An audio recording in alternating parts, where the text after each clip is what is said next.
Hello and welcome to Supernatural Lifeline Revelations. I'm your host, Prophetess TNT, Taryn Tarver. We are here bringing another dynamic lifeline revelation for you. Each and every time we come, we want to have something that changes your life. Today will be none less. We have a wonderful guest. I'm very excited about him because he's not only a coach and a mentor, a mighty man of God. We have Mr. Travion Watson. Give him a warm welcome. Thank you. I appreciate you having me. So I'm glad that you're here with me, Trey. I just love every time I hear you speak, I see such a dynamic consistency in you that is just unmatchable. As a coach, how did you first get into coaching, first of all? I was fortunate to get in by my mentor. Okay. He coached me in college, and he was someone who felt like I would be good at this. And, you know, for 4 years, I turned him down. But he provided the opportunity for me to walk in and learn and grow, and that's how I got into coaching, and it's been a beautiful journey, and I'm thankful for the process. So he thought he saw something in you. Yes. And he saw that you could be a coach, and at that time you were a football player. Yes. And you've been playing football for how long? Since I was 6, so probably about over 20 years of my life was dedicated to football, and I always tell young men now that you never know when you're interviewing for something. Right. How you carry yourself day in and day out, how you prepare, how you go about your business, how you walk. You know, there's always someone watching you to see how you look at life, how you prepare. So Right. he saw those things and those fundamentals and saw something in me to be able to teach other young men. So it's been a blessing. Now, being a football player yourself, you were born and raised in Seattle, Washington. Yes. And being recruited, you had a really interesting process getting to college Yes. and then transitioning. Can you tell us a little bit about that? Because a lot of people don't realize that obstacles will come in your life. 100%. And obstacles can come, but it's more or less like how you handle those obstacles that matters. Yes. So you had a few obstacles that you were able to overcome, but along the lines, you still stayed on course. Yes. I was on my own legally at 15 years old. My uncle provided an opportunity for me to come in. He took me in, and the biggest thing he did for me was he gave me structure. Right. You know, as a young man trying to find myself and what my identity is, he gave me that, and I, fell in love with football. I played it because I was naturally good at it, but I fell in love with the game, and I excelled. So having a good high school career, and then I ended up, I'm sorry, I'm backspace a little bit. I was offered by probably about 10, 12 schools. And, to make that decision, my uncle's like, you should always acknowledge God in everything you do. On all thy ways, acknowledge him, he shall direct your path. So I prayed about it, and it was crazy. Every offer I had, they took back, one after another. So every offer that you had to go to this college, Yes. they ended up saying, hey, we want you to come, and then they reneged and took it back. They took the offer back. That would be difficult. They said either they signed another kid or, during their evaluation, they no longer wanted me. And as a young man, it was discouraging, but there's something about the peace in God. Something that knew that my path was already laid out before me, that it didn't really matter which route I took. I knew where I was supposed to end up. Discouragement is something that I think people really battle a lot that is not talked about a lot. Yes. You can be discouraged by so many things. Yes. Rejection from a parent, or a teacher says that you're not good enough. A coach chooses somebody else over you. Just everyday life, we deal with discouragement. So in that moment, to have a promise come to you, feel the excitement, and then have it ripped from you. It was the first time I learned what it meant to, I'm going to lean on God and not on man. So you're 17, 18 years old? 17, 18 years old. And you're deciding, and I know these people promised me something. Yes. They're teaching you they might not keep their promises, but in the process, you're saying, I'm going to trust in God. Yes. That's good. And I remember a specific prayer I prayed, and I said, God, if you make my direction plain, and no matter what success comes to my life, I'm going to glorify you. And I didn't know what I was asking for. Right. Because he will test you. Right. And for someone who was a highly touted recruit, I had to go to junior college. I went to a Division II university. And all that brought me full circle to even play at the University of Washington. Yes. Which I know I had a really great career, but just to get there was a bunch of no's. And yeah, God had given me that I'm going to play at University of Washington. And so, how did God give it to you? Was it a dream?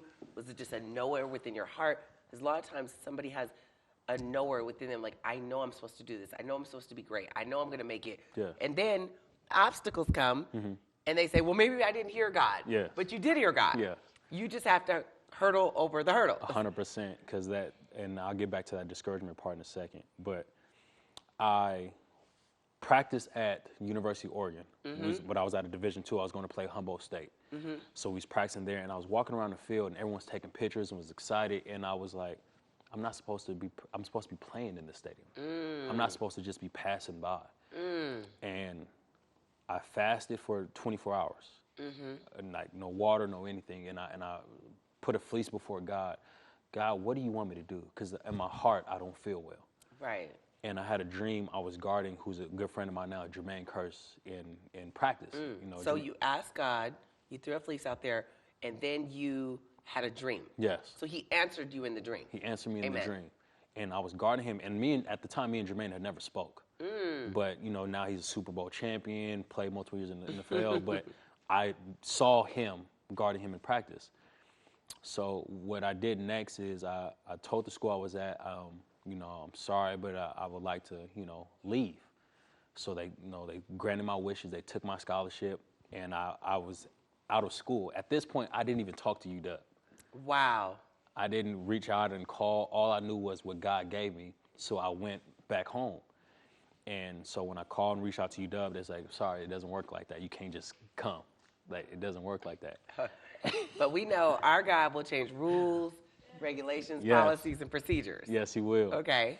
So my uncle was calling, I'm calling, we're trying to reach compliance, we're trying to do all these things, and I said, and I'm applying to school, I get rejected, trying to apply, and they're telling me, no, it doesn't work like that.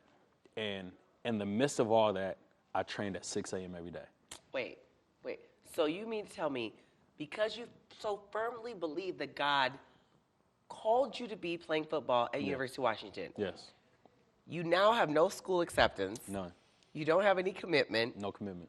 But you're still up practicing at 6 a.m. every morning. Every day. Wow, this is good. My uncle is an amazing man that allowed me space in his home. So at 6 a.m. I trained. I did my chores. I would take the bus to his job to borrow his car, and then and at this time it's mid-March, so UW starting spring practice. So I would drive to their spring practice and show up every day. And I would find my way on the field, and every day I would go up to the head coach, who's, you know, Steve Sarkisian, and I would say, hey, Coach, I'm trying to walk on. And he was like, all right, and would just walk away. And for those 15 practices, rain, cold, every day, that was my mission. Wow. So 15 practices, you showed up, you're not on the team. No. The coach tells you, what does the coach say the first time you show up? At this point, he's looking at me like I'm crazy, and how did this kid get on the field? Right, so you keep coming back. The man's telling you no every day. Every day. And you keep showing up? It just doesn't work like that. That's how I they keep don't know if you're telling hearing me. this. He keeps showing up because he believes God. They keep telling him no, and he keeps showing up, and he keeps practicing. So the day that he gets his opportunity, you have to be ready. Yeah. So this is so good. So wait a minute. So what happened after these 15 days? So after the 15 practices, and they figured they couldn't get rid of me, they said, all right, we'll give you an opportunity. So, and at this point, most people would think, okay, now he's there, he's playing. No. Technically, with the transfer rules, I'm ineligible for a year. I can't play football. True. So a year. It was for the same conference? No, I had different conference, but I was going up a level. So I was going from Division II to Division I. Okay. And for a year, all I could do was practice. I couldn't play in any games. Are those rules changed? You can go down and not sit out, but if I go up, there actually is, there's one transfer rule where you can transfer free no matter what. Okay. Those rules have changed. Okay. So I practiced for a year consistently, every day. But I didn't change my routine. I was in there at 6 a.m., and I was consistent on, I'm setting the tone now. Yes. And as much as I know they like me as a person, I think they at one point realized that he's beyond what we expected. And I'm thankful for the guys I got to play with, you know, multiple guys that played in the NFL. Wait, I want you to backtrack real quick. So he says we're going to give you a shot. What happened? So that how point, did you get this shot? they sent me an email that, no, they're going to let me walk on. So I got the acceptance letter to enroll in school. Okay. And so you're not even enrolled in school? No. Because they denied you? Denied me. But so you're showing up to a practice in a school you don't even go to? Not at all. Oh, my goodness. This is so good. Until they gave me the acceptance that they would give me a shot is when I got the acceptance letter to get in school. So, wow. So I left in January. For 4 months, I was on my own. And God, I thank you for your presence right now. Thank you, Lord. There was a scripture, I would never leave you nor forsake you. Yes. And I read that every day and stood on, this is what you've given me. And I don't trust, and at this point, at 15 years old, I've seen a lot of things, you know, growing up, you know, domestic violence in the home. So believing in man was hard for me. So leaning on God, I really understood that there's nothing impossible. So as they gave me the opportunity and I practiced, and I remember this to this day. Going into the second season, I'm, you know, another day's practice. We're in a team meeting, and coach gets up there and says, you know, there's some guys that just play the game fast. There's some guys that show up and they prepare, and you wonder how they do certain things, but because of their preparation, they see the game faster than it's played. And with that being said, we won to award Trey Watson with a scholarship. And this is in the middle of a team meeting. What? So everyone's cheering, and I'm crying like a baby because there was something stuck in my mind that my mother would never pay for me to go to school. This was my responsibility. This is my journey. This is something I desire. So it's a huge accomplishment for you. 100%. And I remember I called her, and she laughed at me for crying. She said, boy, you knew this was purpose. What's wrong with you? And those words. You know this is purpose. Now, wait a minute. So I met your friend, the best friend. Yes. And he said that he had met you on the journey. Yes. To I'm sorry, I'm getting emotional it's about this okay. stuff. It's so good. Please be emotional because this is really good. Because people quit a lot because of no's and not believing that God's going to open a door that was closed. Yes. But God wants to open doors, but it's us who quit before we allow him to open the door. 100%. So I love the fact that you stayed on course, that you stayed committed, that you stayed dedicated, that you stayed ready, that you stayed consistent, that you stayed persistent. Yes. And I love that God rewarded you. And I see that in your everyday life even now.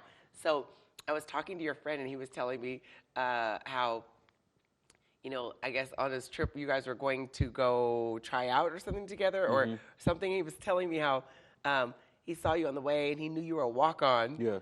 And so when he thought because he got roomed with the walk-on, that he didn't make the team. 100%. And he was discouraged. Now he's discouraged. Yeah. And because he thought he underestimated your abilities. Then he said he saw you in practice. He was like, oh, whoa, wait a minute. Hold 100%. on, wait a minute. You know, so they didn't know what you had in you. Yes. They didn't know what God had put in you. Is that awesome when all of a sudden what's in you comes out and people all of a sudden see you as competition, other as not just a walk-on? Yes. Because for me, you know, I ran track at University of Oregon, but it didn't start that route. I went the route with the community college, and then I came over to Oregon, but I ran track at Lane. So in between, I'm married and I'm having kids, and I went to the dentist to get my wisdom teeth taken out, and they forgot to tell me that the medication, or they said they told me when I was under or something, that my medication counteracts the birth control pills. Yes. So I end up pregnant, and I'm like, what? I'm supposed to be running track. I can't believe this. I can't have 2 babies in between. Who does that? Right. I will have 3 kids, and I haven't finished what I started. Yes. So all of a sudden, the whole time for 9 months, I was like, I'm gonna do it. I'm gonna do it. Like, I'm gonna run. I'm gonna finish what I started. I'm gonna run. I'm gonna finish what I started. Because in my brain, my friend ran track. Her name was Jenny Folk. Yes. And we were kids. She was a sophomore, and she was literally had a baby in high school, but here she is running at practice every day. Yes. She's grinding. And I remember state meet, she had a 400 race, and she dug deep somewhere at that last 30 meters, and she beat this girl. But she took her baby and ran the victory lap. And so her baby was standing on the podium with her, and she was just pointing up, and she had her baby in the arms, and it was so beautiful because what happened was that image in my brain told me, just because you have a child, you don't have to stop anything. Right. I could go to school, I could go to college, I could finish, and I could win. Yes. Because I already saw my friend win. So for me, I was like, yes, I'm about to do this. So next thing you know, God is so good that he literally, I don't have one child, I have 3 children, and I still want to finish what I'm supposed to finish. Yes. So he literally shows me, you know, you're going to do this. But something inside of me is so driven, like I have to finish what I started. So 5 weeks after I have Aaron, I step foot on the track. Yeah. My body is totally tore up. I'm all over the place. I ran my first 100 meters in practice. It was 25 seconds. Ooh. I mean, you might as well walk. Might as well race walk that. And I'm wheezing and I'm swerving all over. But I showed up every day. Yes. I was in that weight room. I was in the ice tubs up to here. And every day I was getting better and better and faster and faster. And I didn't even know, like, through the summer, I trained with this Jamaican coach, and he helped me. And I remember the first day of practice, like, he wanted me to do all my drills backwards. Yeah. You know, I couldn't walk the next day. Like, because I'm so used to my muscles going this way. I was like, oh, what has happened? There's something to that where when people look at, why are you doing all this, or why would you go through all this, and not knowing God is preparing you something far beyond this. He just needs to know what you can endure. If I started quitting then, I would still be quitting right now. Yes.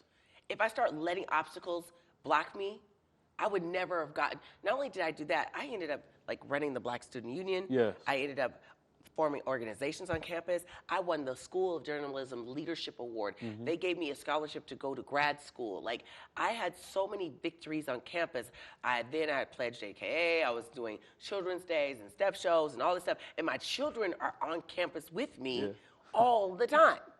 And so they are learning, go to school, handle your business, take care of it. That's what it's supposed Whatever to look like. obstacle, just overcoming that hurdle and keep it moving.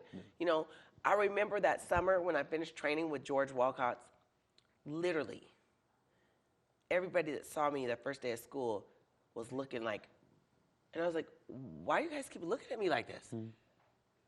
I never took a before and after picture of me, so I look like the Terminator.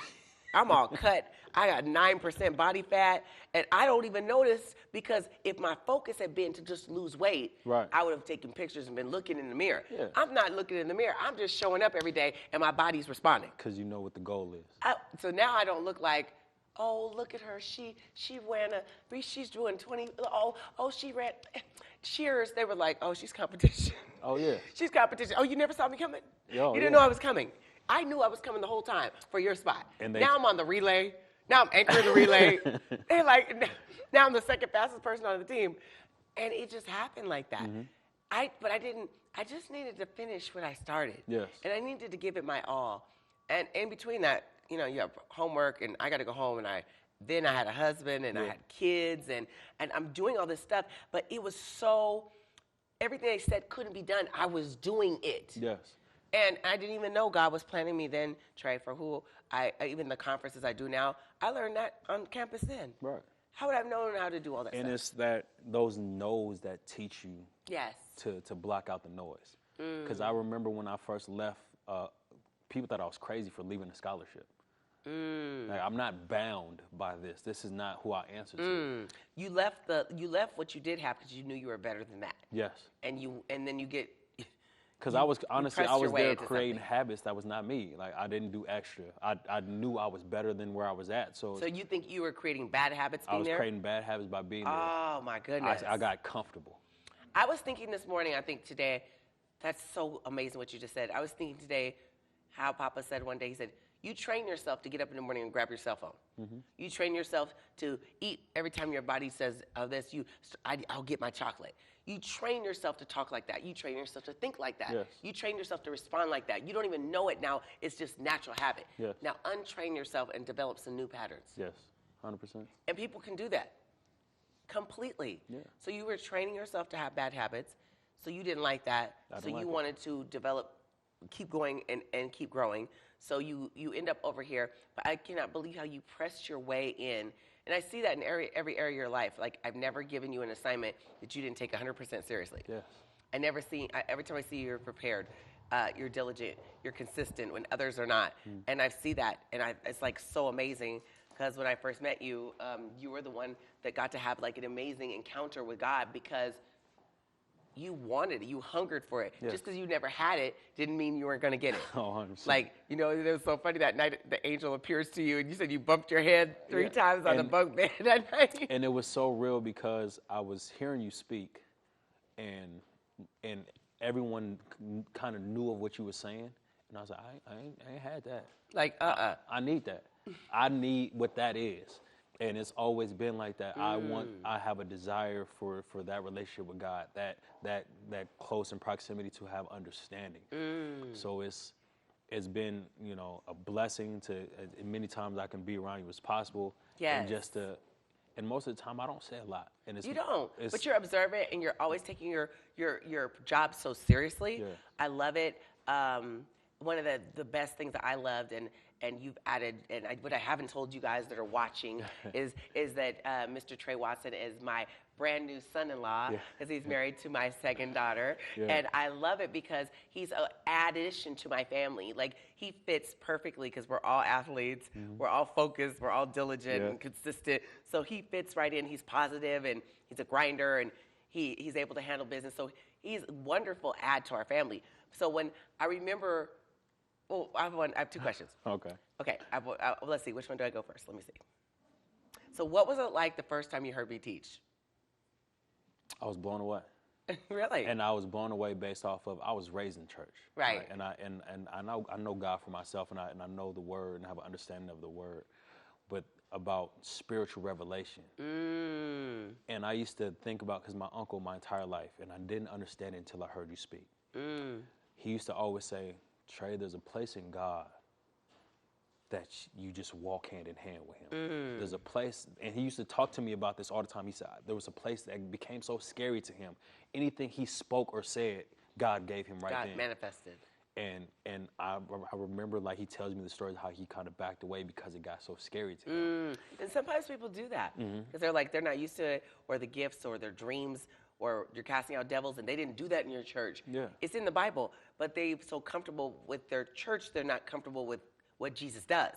You have to be comfortable with what accept all of who he is. Yes. Eat the whole roll. So when listening to you speak was the first time I heard how to get there.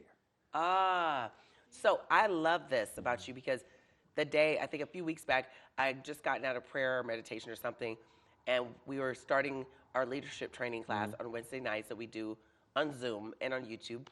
And I was like, somebody call Trey, but I didn't know you were already on that now. Yes. And I knew I was going to get to talking about speaking in tongues, and I didn't know you had never spoken tongues before. Yes. But that was the night you first spoke in tongues. Yes, it was. And I knew that was your day. Like, God told me, this is Trey's day. Yes. And I was like, oh my goodness, but you were already on.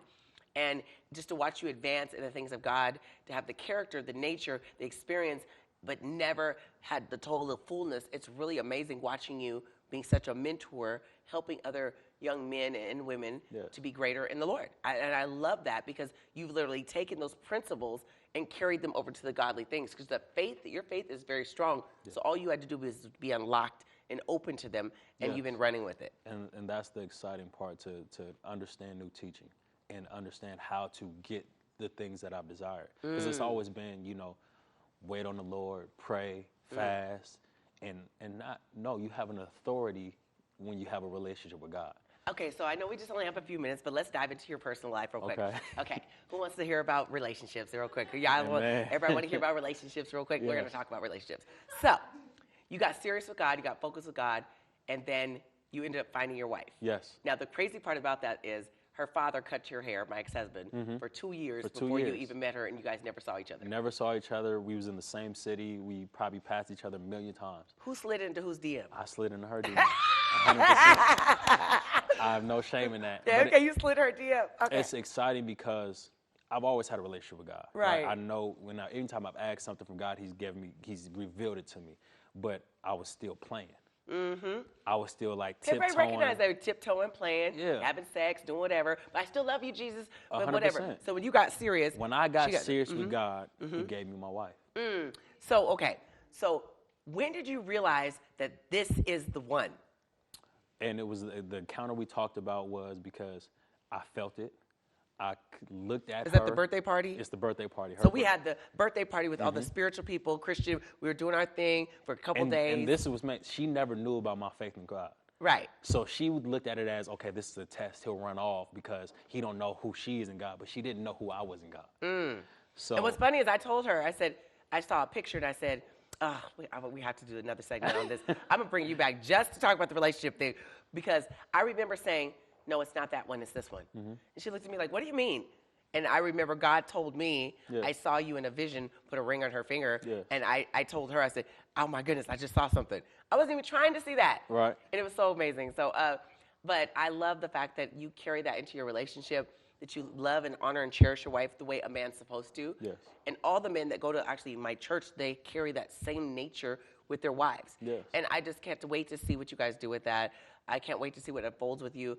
I just want to thank you for being on today, even just encouraging people. If they want to reach you, you have a nice following. So on IG. On so Instagram what's your, or Twitter, it's Coach Trey? Coach Trey, T-R-E-W, with the W at the end. It's Coach Trey W. Coach Trey on W. Instagram and Twitter. Yes, I just thank you for being on here. You've encouraged me today. I've learned new things about you. I have a different respect for you. Wow. You kept showing up 15 days, 15 times to get a scholarship that you never even had. You weren't even accepted into a school. Right. And God opened that door because you kept knocking and the door shall be open. So if you're listening right now, and maybe you're knocking on a door that wasn't open, but the Lord says to you in Matthew 7th verse and 7th chapter, 7. He says, ask and keep on asking, seek and keep on seeking, knock and keep on knocking, and that door shall be open. I command those doors in your life to open. Don't be discouraged. Don't be dismayed. Don't think that no means no. God will open that door. I want you to be encouraged. I'm Prophetess TNT, Taryn Tarver, throwing out this amazing lifeline. You're watching Supernatural Lifeline Revelations. Remember, your lifeline is somebody else's, your timeline is somebody else's lifeline. God bless you. We'll see you again.